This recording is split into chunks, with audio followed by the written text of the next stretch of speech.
What up, though, people? Welcome back to the Lions Roar vlog. We are on the books of Adam and Eve. We are on book 1, chapter 31. Let's go ahead and jump right in. If you ain't caught up, if this is new to you and you seeing this, we are in the middle of something. So go to my page. The playlist entitled The Books of Adam and Eve has the entire first book all the way up to where we are. Please go push play on those videos first and then come up to where we are. Without further ado, let's jump into chapter 31. Okay? So they're about to make themselves a little bit more comfortable in the Cave of Treasures on the third day. I find it interesting how it's called the Cave of Treasures, but Adam and Eve is not a treasure at first.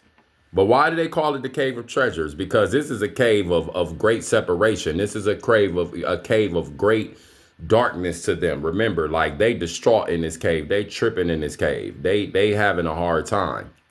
And yeah, so why are they, why is it called the Cave of Treasures? Well, because of the things that they start to gain, because the cave started as something negative, but it's about to become more positive because they are starting to realize their state and what's going to be required of them. And they're starting to understand like how they are going to be pivotal in their own success, if you will. So let's go ahead and get started.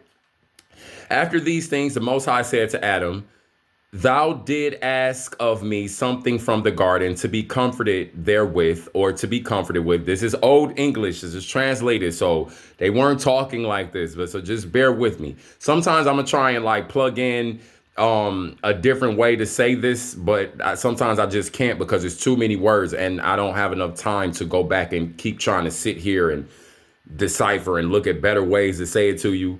But right here, I'm gonna say you asked me to give you some from the garden to be comforted with, and I have given thee these three tokens as a consolation to thee or to you, that thou or that you may trust in me and my covenant with you. Okay?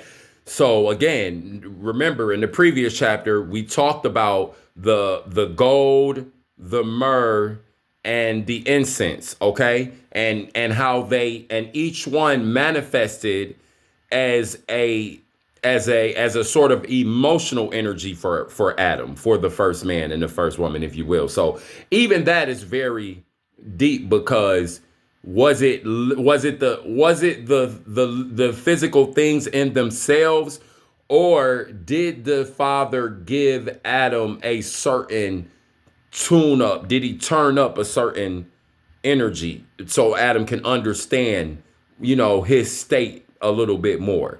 And even sorrow would be part of that state, but in that he learns, I'm just gonna have to feel sorry sometimes for the transgression.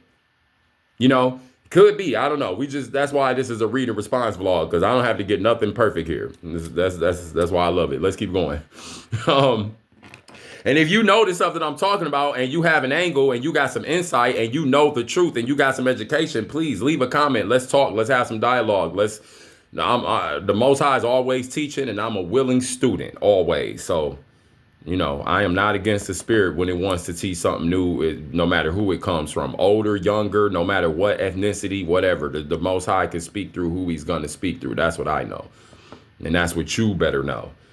Okay, so for I will come and save thee. This is part of the covenant. So now he's reminding him about the covenant.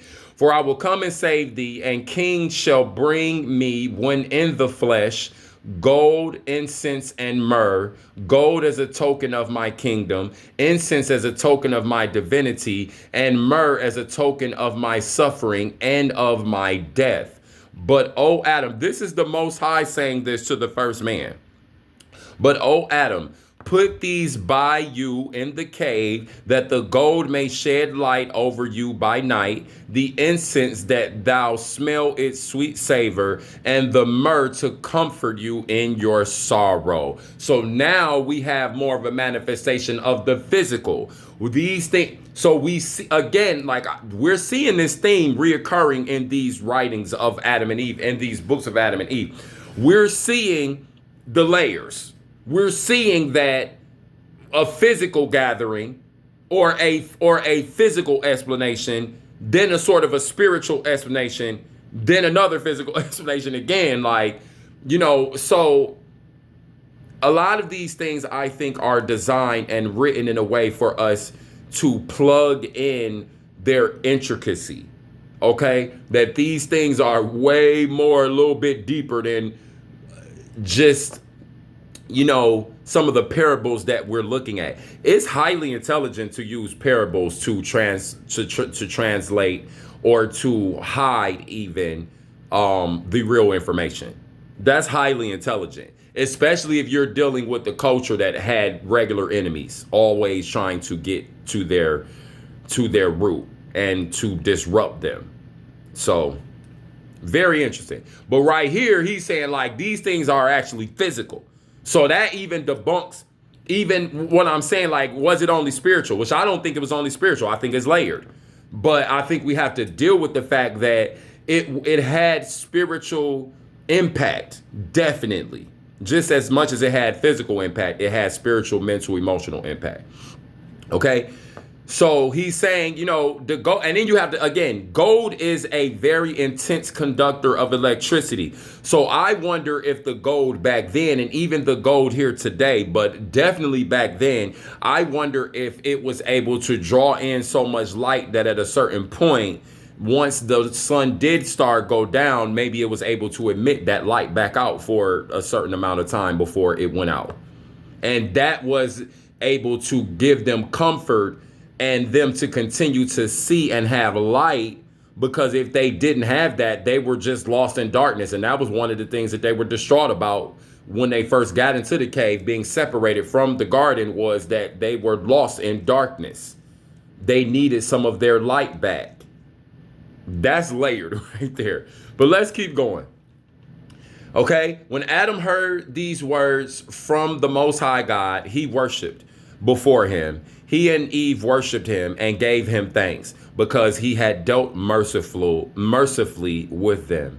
Then the Most High commanded the three angels, Michael, Gabriel, and Raphael, each to bring what he had brought and give it to Adam, and they did so one by one. And God commanded Suriel and Salathiel to bear up Adam and Eve and bring them down from the top of the high mountain and take them to the cave of treasures. So now they being moved around. So, hey, like I said, we know that there were other beings around this boy. We know that there were other beings. The first humans, again, the first man and the first woman on the planet would have definitely been exposed to things like we probably, I don't know, did they literally come pick them up and move them down, or did they find a strategic way down and back to the cave to where they had to get? Just like they got up there. Remember, in the previous chapter, it says, or maybe 2 chapters ago, it says that when Lucifer, when that darkened one, when that liar, when that deceiver tricked them, it says that they didn't have it. There was no steps for them to, or a path for them to get up. Like, they had to climb, which means that they took a path that was they climbed. They got up there the way that they got up there by being tricked. They weren't even supposed to have been up there, basically. So even the path that they end up taking to go to this mountain, it wasn't available for them. They made a path. And here's the thing. If we take the text and we apply what Lucifer did to them, like, let's just say, like, if If we be like Lucifer lifted them up to the high, because I think it even says that he lifted them up and placed them on the high mountain. But this is in the vision state that they were in, y'all. So did Lucifer do it physically, or did they walk up to the top of it? And that's like just what I'm saying about the gold, the frankincense, and the myrrh. Was it the literal angels, or did they find these things while they were on the mountain? Or right now, or did they find it on their way back to the cave? The gold and the myrrh and the frankincense, and because now their brains are heightened to be looking and finding these things. Why? Because the Spirit of the Most High already sent a word to them, impressed upon them as beings through the intricate pipeline of the Most High. That's why we hear everything about the angels and the darting back and forth and gathering these things. And you kind of see like multiple times where they have these goods in their possession, but then you keep reading and you realize they haven't had the goods in their possession yet. So did they get the imprint in their DNA, in their mind, before they even knew it, and the Spirit put it there, and they were on their way to the cave, and they found these things on the way? So then when they got to the cave, they started to understand what those things, how they were going to be good for them. You have to also understand something else about the incense. They didn't have fire yet. So whatever this scent was strong enough to be something that, was a reminder for them. Like it says, the myrrh and like these things, right? It's deep stuff, y'all. It's deep stuff. I love talking about this stuff, but let's keep moving. So, and then here goes some more names of these angels, Suriel and Salathiel. Who are what are these names? You understand what I'm saying? Excuse me. Is it dealing with different hierarchies of the voice or the resonance of the voice? Because even like all things come from the Spirit of the Most High, so it's going to be different frequencies. Even that word of death is coming from the Most High. The word of life is coming from the Most High, but it's two different frequencies. You better know death and life are two different things. It's two different energies. That's why it can be different levels of the Most High's energy, word, vibration, frequency, spirit, if you will. Do that make sense? It makes sense to me. Maybe it don't make sense to you, but it makes a lot of sense to me. Okay. So he commanded these to bear up Adam and Eve, bring them down from the top of the high mountain, and take them to the cave of treasures, right? There they laid the gold on the south side of the cave, the incense on the eastern side, and the myrrh on the western side, for the mouth of the cave was on the north side. The angels then, or the Spirit of the Most High, the higher beings, then comforted Adam and Eve and departed. Now, again, like I said, it says that devil brought them to that mountain, but they were in a vision state. Did the devil lift them up and take them to the top of the mountain? Because if that was the case, he could have just lifted them up and let them fall from anywhere. Think about this, y'all. Okay, I'm just saying, just think about it. So then when we deal with the angels who brought them down from the top of the mountain and took them back to the cave,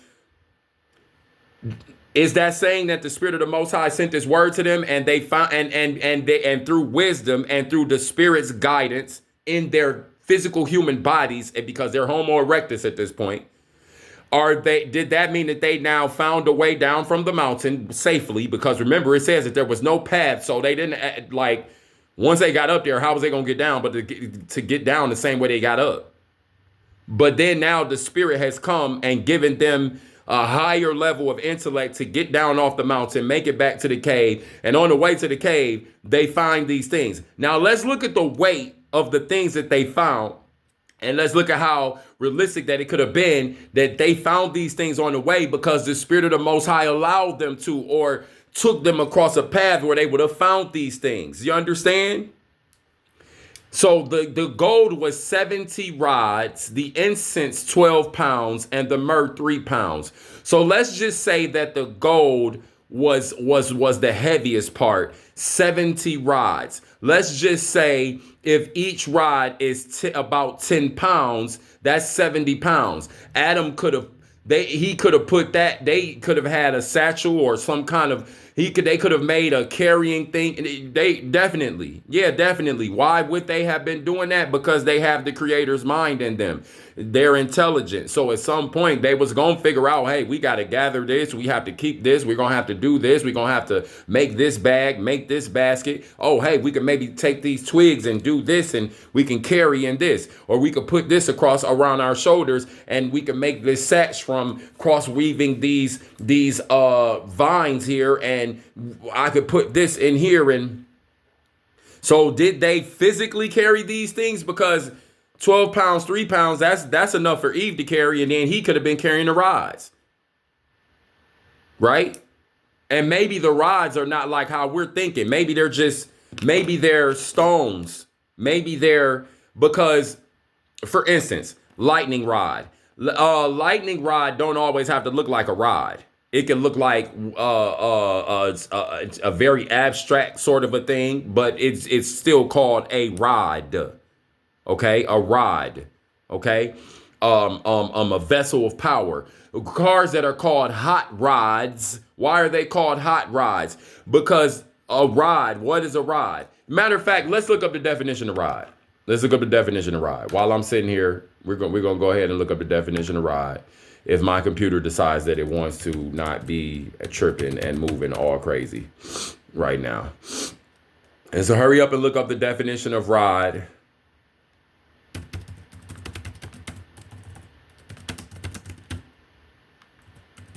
Let's hurry up. A rod. Okay. Now let's look and see.